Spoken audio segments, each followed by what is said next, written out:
Em nome do Pai, e do Filho, e do Espírito Santo. Amém. Vinde, Espírito Santo, enchei os corações dos vossos fiéis e acendei neles o fogo do vosso amor. Enviai o vosso Espírito, e tudo será criado, e renovareis a face da terra. Oremos. Deus, que instruístes os corações dos vossos fiéis com a luz do Espírito Santo, fazei que apreciemos retamente todas as coisas, segundo o mesmo Espírito, e gozemos sempre da sua consolação, por Cristo Senhor nosso. Amém. Este, caríssimos, é o nosso 7º vídeo sobre o tema da escatologia. Começamos com a comunhão dos santos, depois a ressurreição, o juízo, o céu e o purgatório. Hoje refletiremos sobre o inferno. O que é o inferno? Quem o criou? E quem vai para lá? Comecemos com o significado da palavra inferno, do latim infernum, que designa lugares baixos, ou o mundo inferior. Na mitologia grega, nesse mundo inferior, o rei é Hades, no submundo para onde iam então os mortos. Daí ser comum encontrar-se a referência de que Hades era o deus dos infernos. No Hades, segundo essa mesma mitologia, havia um lugar de condenação ou de prisão, o Tártaro, que é referido na segunda carta de São Pedro. Os judeus usavam também o termo Sheol, mas ainda significando morada dos mortos. Portanto, sejam religiões, filosofias ou mitologias, a ideia é sempre a mesma: representar a morada dos mortos, segundo alguns, ou o lugar de condenação e de grande sofrimento das pessoas más, como retribuição justa aos males provocados a outrem nesta vida. Uma coisa, porém, é certa: com o passar dos tempos, séculos, milênios, principalmente a palavra inferno sofreu alterações ao longo do tempo. Usava-se e usa-se o adjetivo inferno, mas pouco se fala do substantivo inferno. Por exemplo, a expressão brasileira, o quinto dos infernos, não quer dizer um número na escala infernal, e sim um imposto que os donos das minas de ouro tinham de pagar à coroa portuguesa. Um outro exemplo, Sartre, filósofo francês, cunhou a expressão "o inferno são os outros". Com essa expressão, ele se refere à liberdade que temos, mas que o outro também tem. Por isso, as relações humanas são, em princípio, conflituosas. Quando encontro o outro, há um confronto entre a minha liberdade e a dele, mas é pelo olhar do outro que me vejo como sou realmente. O olhar alheio é que é responsável por nos dizer quem somos e não quem pensamos ser. E na maioria das vezes não gostamos disso. Por isso a expressão "o inferno são os outros", porque nos mostra aquilo que não gostamos em nós mesmos. Mas quando se fala em inferno, nada é mais vívido que a trilogia de Dante Alighieri, poeta florentino que escreveu a Divina Comédia. Nessa obra, ele narra uma viagem ao inferno, ao purgatório e ao céu. Nessa sua viagem, ele é conduzido pelo poeta Virgílio, primeiramente ao inferno e depois ao purgatório. Logo na entrada do inferno está escrito: "Deixai toda esperança, ó vós que entrais". Repito, na entrada, na porta do inferno, deixai toda esperança, ó vós que entrais. É assim que Dante define então o inferno: um lugar onde já não há mais esperança. O ditado popular, enquanto a vida existe sempre a esperança, não mais se aplica. E quem adentra os umbrais do inferno, a essa pessoa não existe mais esperança. O poema descreve primeiramente o inferno como um lugar onde há 9 círculos concêntricos, e quanto mais se aprofunda em direção ao centro, mais graves são os pecados cometidos. Mas o objetivo deste nosso vídeo não é enveredar no texto literário. Quero trazer à nossa reflexão que a Divina Comédia foi escrita no século XIV, portanto na Baixa Idade Média. Nesse período, a Europa foi marcada por grandes transformações sociais, políticas e religiosas. Dante escreveu seu poema não em latim, como era o costume na época, mas em italiano, lá na região da Florença, que será o berço do renascentismo. E artistas de renome irão pôr nas telas o que Dante escreveu em rimas. Por isso a caracterização, a ideia de inferno que nós temos hoje foi grandemente influenciada nestes 700 anos por esse poema épico religioso.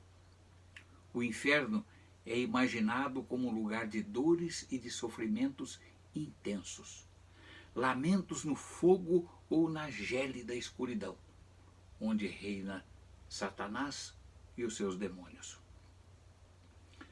Na obra de um escritor brasileiro, na obra de Graciliano Ramos, Vidas Secas, o menino mais velho, ao ouvir a palavra inferno, ele fica repetindo: lugar ruim, condenado, onde é que tem espeto quente, inferno, inferno, inferno, como que se acostumando ao som dessa palavra e depreendendo o primeiro significado que lhe foi passado no que seria este lugar, o inferno.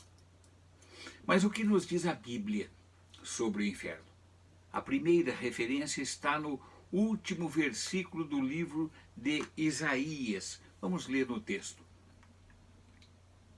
Isaías, capítulo 66, é o último capítulo de Isaías e o último versículo também. Eles sairão para ver os cadáveres dos homens que se rebelaram contra mim, porque o seu verme não morrerá e o seu fogo não se apagará. Eles serão uma abominação para toda a carne. Este é o último livro, o último versículo do capítulo 66 de Isaías. Então diz aqui no rodapé da Bíblia de Jerusalém que por causa disso, para não terminar a leitura do texto sagrado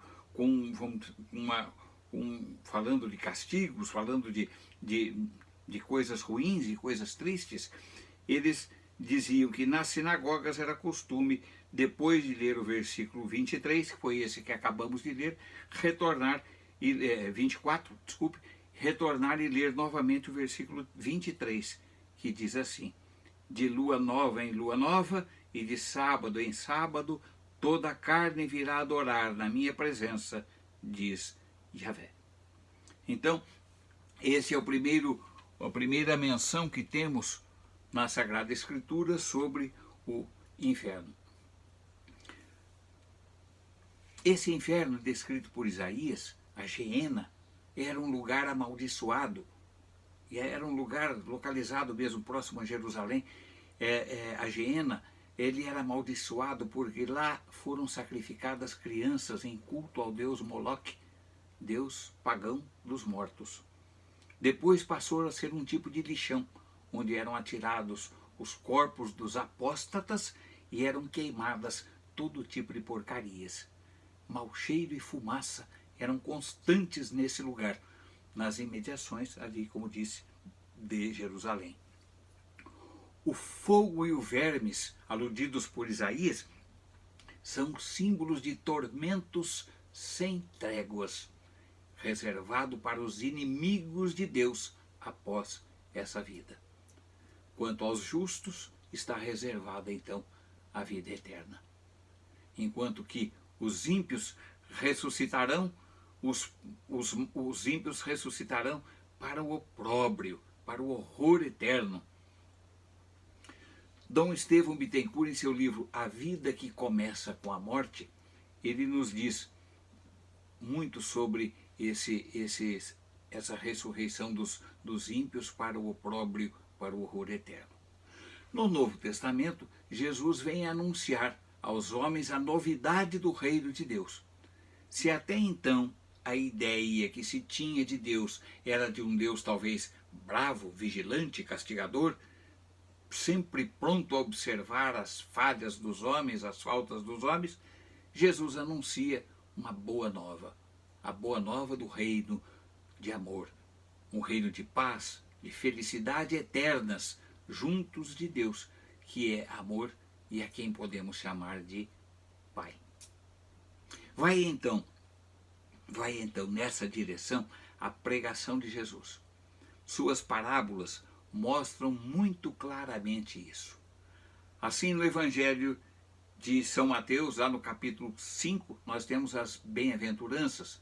E as bem-aventuranças mostram claramente uma vida feliz para os justos e, em contrapartida, a infelicidade para os injustos.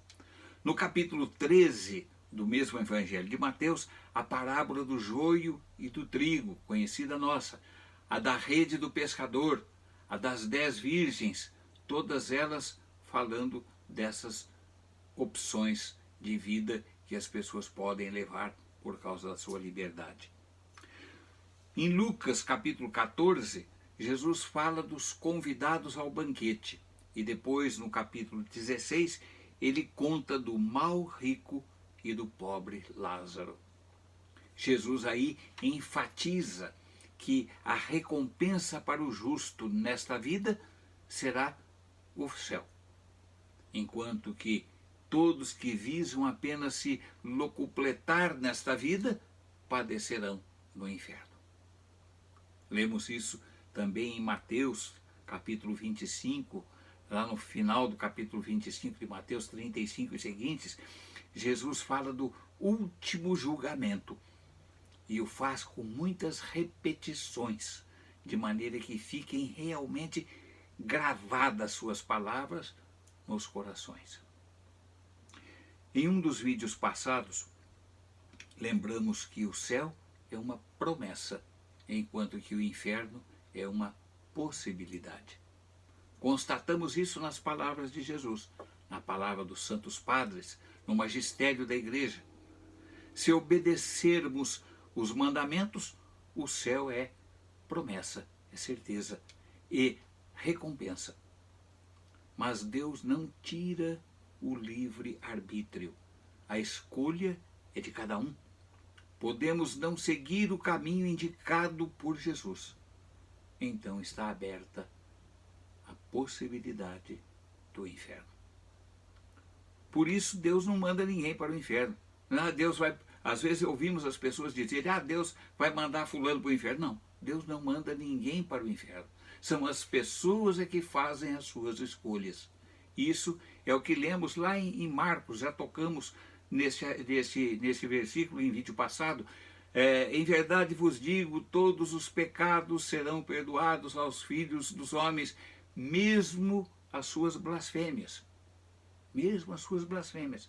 Mas todo aquele que tiver pecado contra o Espírito Santo, jamais terá perdão, mas será culpado de pecado eterno. O que é isto?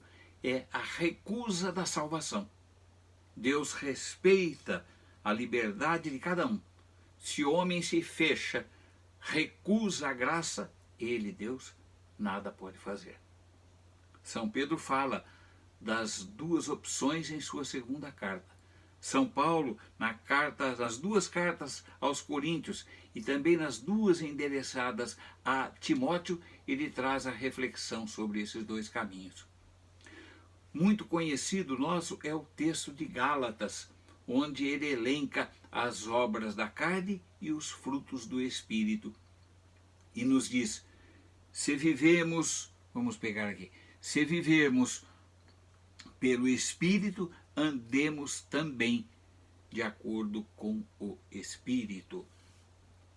D. Estevão Bittencourt ensina que o dogma da existência do inferno fora preparado na mente dos antigos cristãos por precedentes da literatura pagã, que do seu modo professavam um castigo póstumo dos malvados em lugares subterrâneos e mediante o fogo. É isso que diz D. Estevão. A tradição cristã confirma unanimemente a existência do inferno. E continua D. Estevão lembrando São Policarpo de Esmirna, lá no primeiro e segundo séculos, condenado a ser queimado vivo, né? São Policarpo, condenado a ser queimado vivo, ele disse ao procônsul estas palavras: tu me ameaças com um fogo que só arde 1 hora e pouco. 1 hora e pouco. Depois esse fogo se extinguirá. Com efeito, diz São Policarpo, ignoras que o fogo do juízo, do futuro e da pena eterna está reservado aos ímpios. Forte. O quarto concílio de Latrão, em 1215, declara: todos ressuscitarão com os próprios corpos com que agora estão revestidos, para receber segundo suas obras, sejam boas ou más, uns a pena eterna com o diabo, outros a glória eterna com Cristo. A Sagrada Congregação Cristã, em 1979, dirigiu uma carta aos bispos. Eu vou ler um trecho. Dirigiu essa carta aos bispos para lembrar, aspas, lembrar o que a Igreja, em nome de Cristo, ensina, de modo especial a respeito do que acontece entre a morte do cristão e a ressurreição universal. Termina com esta afirmação: a Igreja, em adesão fiel ao Novo Testamento e à tradição, crê na felicidade dos justos que um dia estarão em Cristo. Ela crê no castigo eterno que espera o pecador, que será privado da visão de Deus, e na repercussão desta pena em todo o seu ser. Crê, enfim, que para os eleitos possa haver uma eventual purificação prévia à visão divina, totalmente diversa, porém, do castigo dos condenados. É isso que a Igreja entende quando fala do inferno e do purgatório. O catecismo da Igreja atual, nosso catecismo vigente hoje, nos ensina. Não quero estender longamente, mas apenas 1 ou 2 trechos aqui, 2 artigos do catecismo. Vamos pegar no número 1033.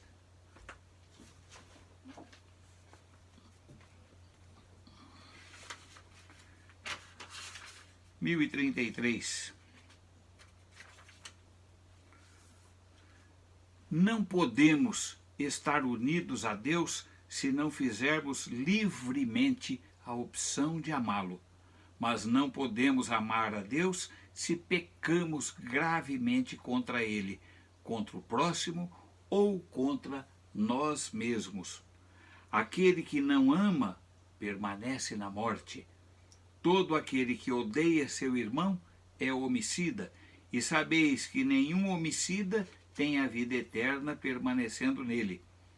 Nosso Senhor adverte-nos de que seremos separados dele se deixarmos de ir ao encontro das necessidades graves dos pobres e dos pequenos que são seus irmãos. Morrer em pecado mortal sem ter se arrependido e sem acolher o amor misericordioso de Deus significa ficar separado do Todo-Poderoso para sempre, pela nossa própria opção livre. E é esse estado de autoexclusão definitiva da comunhão com Deus e com os bem-aventurados que se designa com a palavra inferno. E o catecismo continua, caríssimos, não pretendo me alongar lendo todos os artigos, mas continua pelo número 1034, 1035, 1036, 1037. Seria interessante que nós, todos cristãos que temos o catecismo da Igreja Católica, nos inteirássemos dessas palavras que o magistério da Igreja nos dá através do catecismo. Como o céu e o purgatório, o inferno não é um lugar físico, mas sim um estado de autoexclusão de Deus. Em sentido teológico, o inferno, então, é a última consequência do próprio pecado, que se vira contra quem o cometeu. É a situação em que definitivamente se coloca quem rejeita a misericórdia do Pai, também no último instante da sua vida. Louvado seja nosso Senhor Jesus Cristo, para sempre seja louvado.